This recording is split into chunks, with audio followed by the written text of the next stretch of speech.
Lundi dernier, 15h, au siège de l'Express. Bon alors on va commencer. Les salariés se réunissent pour une assemblée générale exceptionnelle. J'ai jamais vu autant de personnes dans cette salle. Jamais. Et on va continuer, on va pas les lâcher. D'accord ? Car la nouvelle est tombée le matin, la direction veut supprimer 125 postes.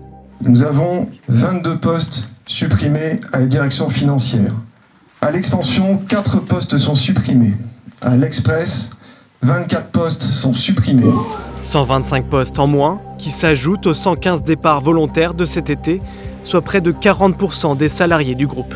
C'est une véritable saignée à laquelle nous sommes aujourd'hui soumis. Le seul dirigeant présent, Christophe Barbier, est pris à partie. Il y a un certain nombre d'entre nous qui sont déçus, qui sont tristes, parce qu'ils ont l'impression d'avoir perdu Christophe Barbier. Donc je vais te le dire solennellement, d'accord ? C'est ta dernière chance, je pense, de revenir avec nous et de te battre parce qu'on a besoin de toi. Mais on a besoin de toi avec nous et pas avec Drahi.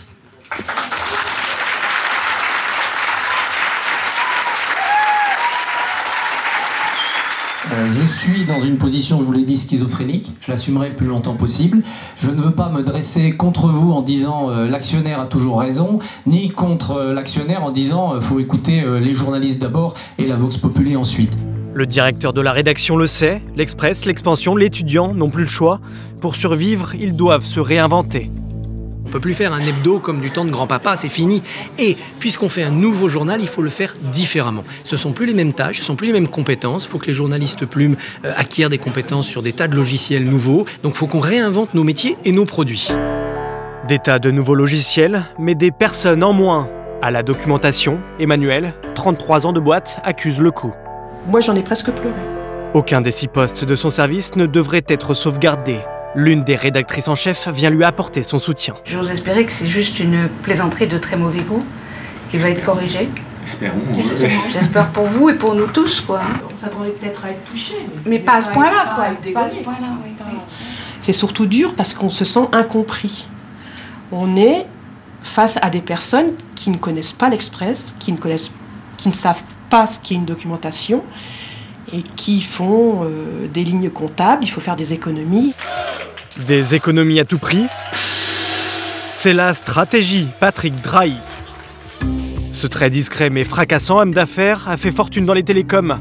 Il rachète des entreprises à coups de milliards comme SFR avant de faire des coupes drastiques pour rembourser les banques au plus vite.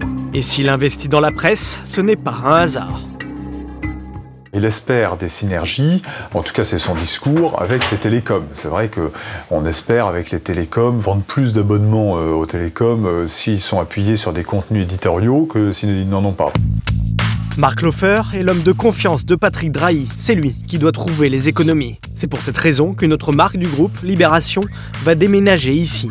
Ils vont arriver au 2e étage au mois de décembre. J'espère qu'on sera prêt. Il a encore du pain sur la planche. Depuis 2006, le groupe a perdu 86 millions d'euros. Le pire pour une entreprise, c'est la restructuration permanente. Donc on préfère y aller de manière franche et directe et sans tourner autour du pot plutôt que ça dure pendant des mois et que ça soit une ambiance déplorable et qu'en permanence, il y a des collaborateurs qui partent d'un service à un autre. Pour s'armer face à la direction, les syndicats ont multiplié les initiatives toute la semaine. Rencontres avec leurs homologues de Libération le mardi, entretien avec des conseillers de la ministre de la Culture le jeudi. Paris, si tu savais. Et vendredi, manifestation devant les locaux.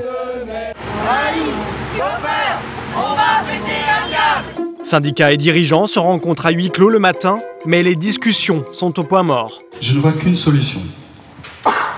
C'est inviter solennellement Monsieur Patrick Drahi à venir s'expliquer. Mais après une longue semaine de doute, les salariés n'en peuvent plus d'attendre. Ils veulent connaître leur sort. Quels sont les postes qui sont supprimés actuellement? On veut le savoir.